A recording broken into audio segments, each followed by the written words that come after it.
morning, everybody. Done a bit of research on this one today because as I'm doing a Bible study, it's a bit confusing, and I wanted to make sure that I address this parable with the best of my ability. Now, some people are just only going to read the title and answer no.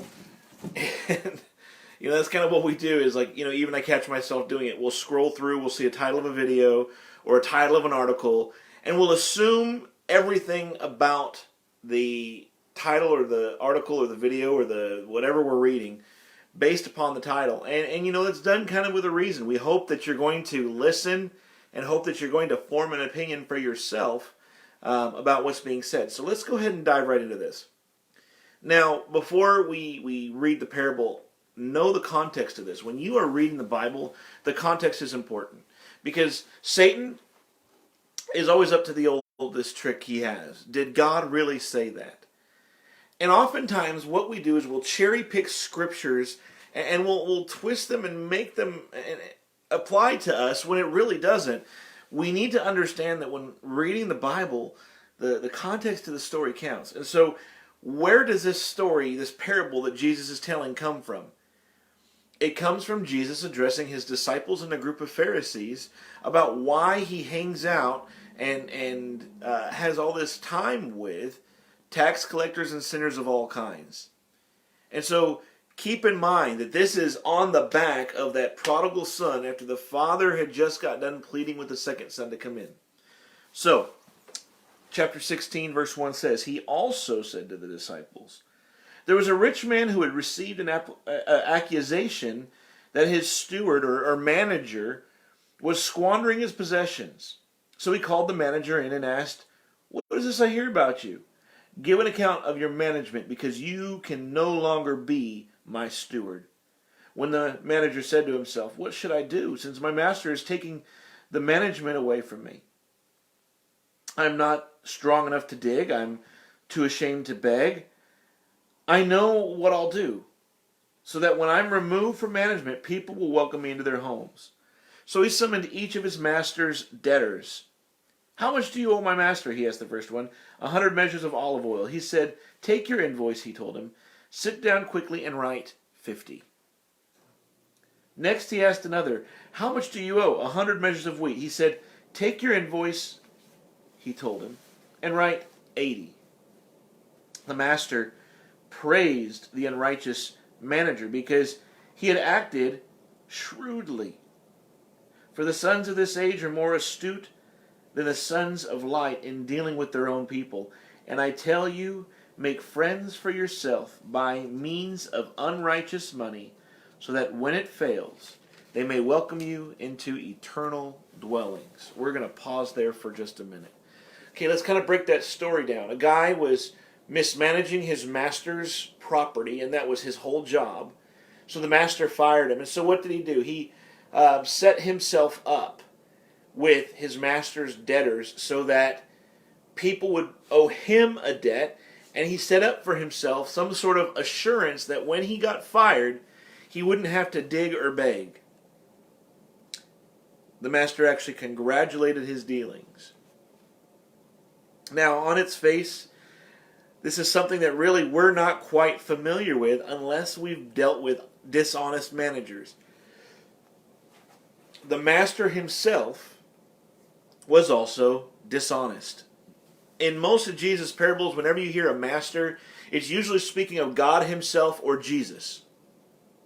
But in this case, the dishonest manager was handling dishonest funds. One of the laws of Israel was that you do not commit usury on your fellow Israelite. Usury means that you're going to loan them money or goods or things like that, and you're going to knock it up a huge percentage. It seems, according to Jesus, that this owner was ripping off his fellow countrymen. And so this manager was dishonest with a dishonest man's property. Jesus is not commending him by telling his disciples to make dishonest money. No, he's saying use wealth, because wealth makes one greedy. Use the wealth that God has given you. Use the things that God has given you to bless other people.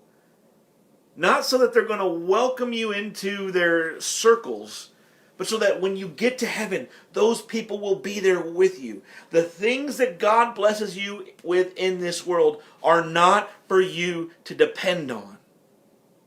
We shouldn't depend on our health because we're not always going to have it. We shouldn't depend on our property because the moth destroys and the thief breaks in and steals. We shouldn't depend on our wealth because, I'm going to show you, I've got $2 in my pocket. I don't have much money in this world. As a matter of, I've got a few dollars in my pocket. I don't have much money in this world. As a matter of fact, most of this money is going towards my children for various reasons. I'm never going to see this money again once it's gone. I can't depend upon it. I can't depend upon the creation, but I can depend on the Creator who gives generously. And so, use my unrighteous wealth. This is not righteous. Use this, the thing that I'm not supposed to depend on, to bless others so they may welcome me in eternity. The master in this story and the dishonest manager depended too much upon dishonest wealth. They sought after their own pockets and their own interests. And that's what Jesus says. The people of this world are used to being dishonest with each other, and so they deal with each other dishonestly. Instead, use the dishonest wealth that you have to be a blessing. Let other people know that you love them with what God has given you. And I think this is especially poignant because this is our first video of the season of Advent, which we received the greatest gift that anyone could in the person of Christ Jesus. And so everything that we have, whether it's our health, it's our wealth, it's our vehicles, it's whatever resources God gives us, should be used for the furtherment of the kingdom. Everything we have should be used to further the kingdom and to spread and share the gospel message. He finishes up by saying this: whoever is faithful in very little is also faithful in much. And whoever is unrighteous in very little is also unrighteous in much. So if you've not been faithful with the unrighteous money, who will trust you with what is genuine? And if you have not been faithful with what belongs to someone else, who will give you what is your own? No household slave can be a slave of two masters, since either he will hate the one and love the other, or he will be devoted to the one and completely despise the other. You cannot be slaves to both God and money. And here he is addressing the Pharisees. You see, the Pharisees were wealthy. They made their fortunes from following and serving God. There's something wrong with that picture. All too often, how many times do we see preachers getting rich off of churches? That is not the point. I'm going to tell you, and please pray for this for me. You know, my wife and I made silly, stupid choices when we were younger. And so we're in debt.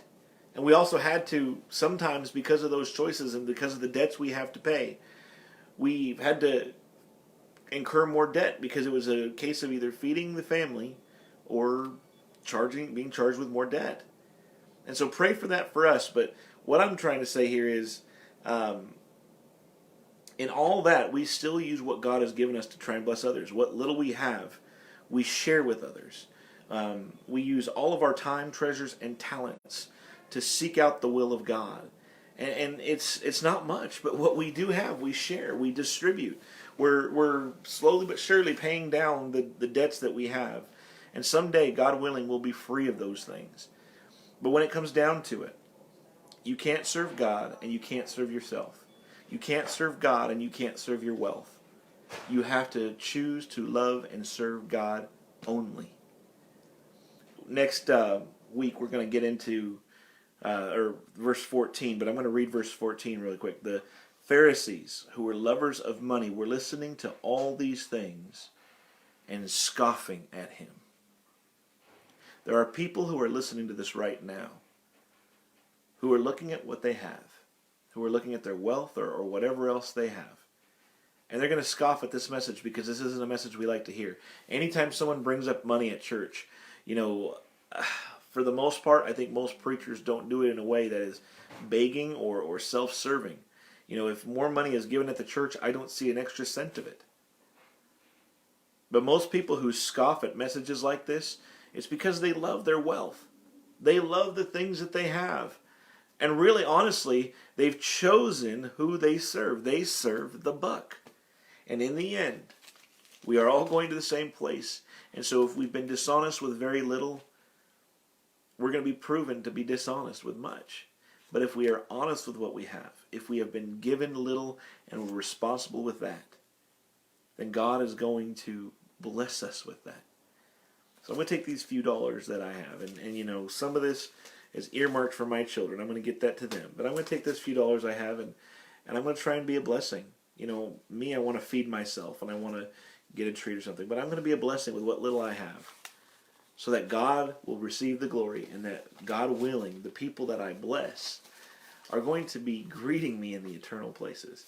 Tell us what you think. Like, share, comment, get involved with the discussion. And if you have anything you'd like to add to this, we'd love to hear what you have to say. God bless you.